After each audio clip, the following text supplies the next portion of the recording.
بسم اللہ الرحمن الرحیم۔ آپ کہہ دیجئے کہ میرا رب اپنے بندوں میں سے جس کو چاہے روزی کی وسعت عطا کرتا ہے اور جس کو چاہے روزی کی تنگی دیتا ہے،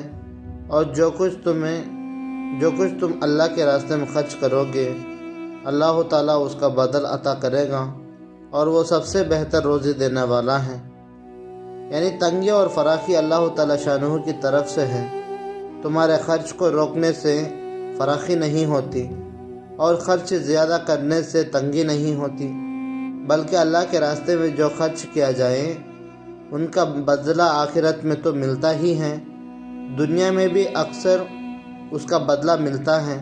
ایک حدیث میں ہے کہ حضرت جبرائیل علیہ السلام نے اللہ جل شانہ کا ارشاد نقل کیا، میرے بندوں، میں نے تم کو اپنے فضل سے عطا کیا اور تم نے قرض مانگا، پس جو شخص مجھے اپنی خوشی اور رضا و رغبت سے دے گا میں ان کا بدلہ دنیا میں جلدی دوں گا اور آخرت میں اس کے لیے ذخیرہ بنا کر رکھوں گا، اور جو خوشی سے نہ دے گا بلکہ اس سے میں اپنی دی ہوئی چیز زبردست واپس لے لوں گا، اور وہ اس پر صبر کرے گا اور ثواب کی امید رکھے گا، اس کے لیے میں اپنی رحمت واجب کر دوں گا اور اس کو ہدایت یافتہ لوگوں میں لکھوں گا، اور ان کے لیے اپنے دیدار کو مباح یعنی جائز کر دوں گا۔ کس قدر حق تعالیٰ شانہ کا احسان ہے کہ اپنی خوشی سے نہ دینے کی صورت میں بھی اگر بندہ زبر سے لے جانے میں بھی صبر کر لے تو اس کے لیے بھی اجر فرما دیا، حالانکہ جب وہ حق تعالیٰ شانہ کی عطا کی ہوئی چیز خوشی سے واپس نہیں کرتا، زبران اس سے لی جاتی ہیں، تو پھر اجر کا کیا مطلب؟ لیکن حق تعالیٰ شانہ کے احسان کا کوئی شمار ہو سکتا ہے؟ حسن رضی اللہ تعالیٰ عنہ فرماتے ہیں کہ حضور اقدس صلی اللہ علیہ وسلم نے اس آیت شریفہ کے بارے میں فرمایا کہ تم جو کچھ اپنے اہل و عیال پر خرچ کرو بغیر اسراف کے اور بغیر کنجوسی کے، وہ سب اللہ کے راستے میں ہیں۔ حضرت جابر رضی اللہ تعالیٰ عنہ حضور اقدس صلی اللہ علیہ وسلم سے نقل کرتے ہیں کہ آدمی جو کچھ شرعی نفع میں خرچ کریں اللہ جل شانہ کے ہاں اس کا بدل ہے، باوجود اس کے کہ جو تعمیر میں خرچ کیا ہوں یا معصیت یعنی گناہ کے کاموں میں۔ حضرت جابر رضی اللہ تعالیٰ عنہ حضور اقدس صلی اللہ علیہ وسلم سے نقل کرتے ہیں کہ ہر یہ احسان صدقہ ہے،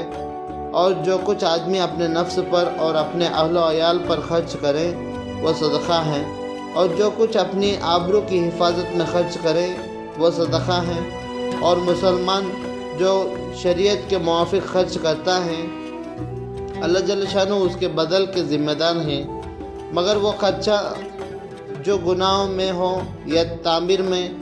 حکیم ترمذی رحمۃ اللہ علیہ نے حضرت زبیر رضی اللہ تعالیٰ عنہ سے ایک مفصل قصہ نقل کیا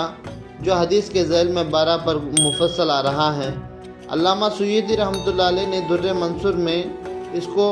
حکیم ترمذی رحمۃ اللہ علیہ کی روایت سے مفصل نقل کیا ہے، لیکن خود انہوں نے لال المصنوع میں اس کو بہت مختصر طور پر ابن عادی رحمۃ اللہ علیہ کی روایت سے موضوعات میں نقل کیا ہے۔ حضرت ابو ہریرہ رضی اللہ تعالیٰ عنہ حضور اقدس صلی اللہ علیہ وسلم کا ارشاد نقل کرتے ہیں کہ روزانہ صبح کو 2 فرشتہ حق تعالیٰ شانہ سے دعا کرتے ہیں۔ ایک دعا کرتا ہے اے اللہ خرچ کرنے والے کو اس کا بدل عطا فرما، اور دوسرا عرض کرتا ہے اے اللہ روک کے رکھنے والے کا مال کو ہلاک کر۔ حدیث کے ذیل میں یہ حدیث 2 پر آ رہی ہے، اور تجربے میں بھی اکثر یہی آیا ہے کہ جو حضرات سخاوت کرتے ہیں اللہ جل شانہ کے دربار سے فتوحات کا دروازہ ان کے لیے ہر وقت کھلا رہتا ہے، اور جو لوگ کنجوسی سے جوڑ کر رکھتے ہیں اکثر کوئی سماوی یعنی آسمانی آفت، بیماری، مقدمہ، چوری وغیرہ ایسی چیزیں پیش آ جاتی ہیں جس سے برسوں کا اندوختہ دنوں میں ضائع ہو جاتا ہے، اور اگر کسی کے دوسرے نیک عمل کی برکت سے اور اس کی نیک نیتی سے اس پر کوئی ایسا خرچ نہیں پڑتا تو نالائق اولاد باپ کے اندوخت کے جو اس کی عمر بھر کی کمائی تھی مہینوں میں برباد کر دیتی ہیں۔ حضرت اسماء رضی اللہ تعالیٰ عنہ فرماتی ہیں کہ مجھ سے حضور اقدس صلی اللہ علیہ وسلم نے ارشاد فرمایا، خوب خرچ کیا کر اور گن گن کر مت رکھ کہ اللہ جل شانہ تجھے بھی گن کر عطا کرے گا، اور جمع کر کے مت رکھ کہ اللہ جل شانہ تجھ سے بھی جمع کر کے رکھنے لگے گا۔ عطا کر جتنا تجھ سے ہو سکے۔ ایک مرتبہ حضور اقدس صلی اللہ علیہ وسلم حضرت بلال رضی اللہ تعالیٰ عنہ کے پاس تشریف لے گئے۔ ان کے پاس ایک ڈیر کھجوروں کی رکھی تھی۔ حضور صلی اللہ علیہ وسلم نے فرمایا کہ یہ کیا ہے؟ انہوں نے عرض کیا کہ آئندے کی ضرورت کے لیے رکھ لیا ہے۔ حضور صلی اللہ علیہ وسلم نے فرمایا کہ تم اس سے نہیں ڈرتے کہ اس کا دعا جہنم کی آگ میں دیکھو؟ بلال، خوب خرچ کرو اور عرش کے مالک سے کمی کا خوف نہ کرو۔ یہاں ضرورت کے دروازے میں بھی آئندے کے لیے ذخیرہ رکھنے پر عتاب ہے، اور جہنم کا دھواں دیکھنے کی وعید ہے۔ حضرت بلال رضی اللہ تعالیٰ عنہ کی شان یہی چیز تھی، اس لیے کہ یہ ان عالی مرتبہ لوگوں میں ہیں جن کے لیے حضور اقدس صلی اللہ علیہ وسلم اس کو گوارا نہ فرما سکتے تھے کہ ان کو کل کا فکر ہو، اور ان کو اپنے مالک پر اس کا پورا وثوق یعنی بھروسہ نہ ہو کہ جس نے آج دیا وہ کل کو بھی دے گا۔ ہر شخص کی ایک شان اور اس کا ایک مرتبہ ہوا کرتا ہے۔ حسنۃ الابر سیئۃ المقربین مشہور مقولہ ہے کہ عامی نیک لوگوں کے لیے جو چیز نیکیاں ہیں، مقرب لوگوں کی شان میں وہ بھی کوتاہیاں مشہور ہو جاتی ہیں۔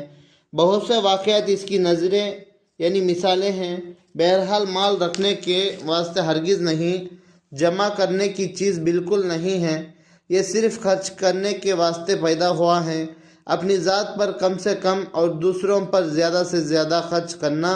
اس کا فائدہ ہے، لیکن یہ بات نہایت ہی اہم اور ضروری ہے کہ حق تعالیٰ شانہ کے یہاں سارا مدار نیت ہی پر ہے۔ انما الاعمال بالنیات، مشہور حدیث ہے کہ اعمال کا مدار نیت ہی پر ہے۔ جہاں نیک نیتی ہوں، محض اللہ کے واسطے خرچ کرنا ہو، چاہے اپنے نفس پر ہو، چاہے اہل و عیال پر، چاہے اقربا پر، چاہے اغیار پر، اور برکت اور ثمرات لائے بغیر نہیں رہ سکتا۔